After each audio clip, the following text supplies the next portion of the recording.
চাইলেই কলকাতা নাইট রাইডার্সের বিপক্ষে আইনি পদক্ষেপ নিতে পারতেন মুস্তাফিজুর রহমান, কিন্তু সেটা না করে বড় উদার মনের পরিচয় দিলেন টাইগার কাটার মাস্টার।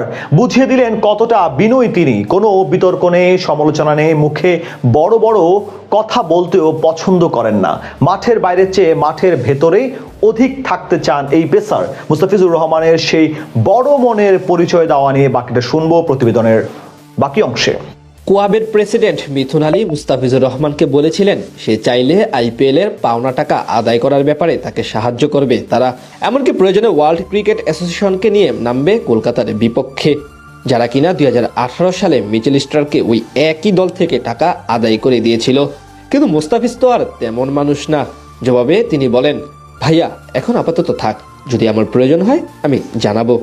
অর্থাৎ সুযোগ থাকার সত্ত্বেও বিষয়টি নিয়ে বাড়াবাড়ি করতে ইচ্ছুক না তিনি। এটাই প্রমাণ করে মুস্তাফিজুর রহমান আসলে কত বড় হৃদয়ের অধিকারী। প্রায় এক দশকের কেরিয়ারে কখনোই মাঠের বাইরে কোনো বিষয় নিয়ে আলোচনায় আসেননি এই পেসার। বাংলাদেশ ক্রিকেটে প্রায় প্রতিটি খেলোয়াড় কোনো না কোনোভাবে বিতর্ক জন্ম দিয়ে আলোচনায় এসেছেন।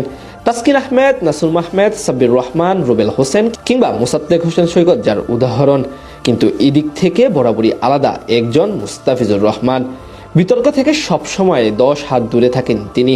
তার আইপিএল থেকে বাদ পড়ার চলমান ইস্যু নিয়ে বেশ ভালোই আলোচনা হচ্ছে বিশ্ব মিডিয়া জুড়ে।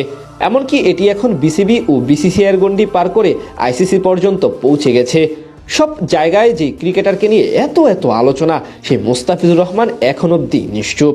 প্রায় 12.5 কোটি টাকার সুযোগ হারালেও দিব্যি নিজের মতো হাসি খুশি সময় পার করছেন তিনি, যেমনটা একজন ভালো মানুষের বহিঃপ্রকাশ। দিন শেষে একজন ক্রিকেটারের প্রধান দায়িত্ব হলো 22 গজে পারফর্ম করা, আর সেটাই মন দিয়ে করে যাচ্ছেন দ্য ফিজ। জাতীয় দল কিংবা ফ্র্যাঞ্চাইজি টুর্নামেন্ট যেখানেই মাঠে নামছেন তিনি পারফরমেন্স করছেন ঠিক সেরাদের মতো। এটাই তো একজন আদর্শ পেসারের বৈশিষ্ট্য। সবশেষ বছর টি-20 ফরম্যাটে টাইগার জার্সিতে অন্যতম সফল বোলার ছিলেন তিনি। 20 ম্যাচে মাত্র 6.09 ইকোনমি রেটে 26 উইকেট শিকার করেছেন 18 এর নিচে বোলিং গড়ে। এছাড়া সদ্য শেষ হওয়া আইএল টি-20 লিগের টুর্নামেন্টে অন্যতম ইমপ্রেসিভ বোলার ছিলেন মুস্তাফিজ। মাত্র 8 ম্যাচে 15 উইকেট শিকার করেছেন এই পেসার।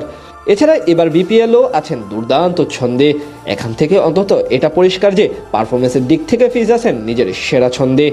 মাঠের বাইরে ইস্যুগুলো নিয়ে বরাবরই মুস্তাফিজ অনাগ্রহী। ঠিক এই কারণেই সবসময় মিডিয়া থেকে নিজেকে দূরে রাখতে চান তিনি। এমনকি ব্যক্তিগত জীবন নিয়েও ফিজ বেশ প্রাইভেট। তাই তো 10 বছরের কেরিয়ারে কখনোই বিতর্ক স্পর্শ করতে পারেনি তাকে।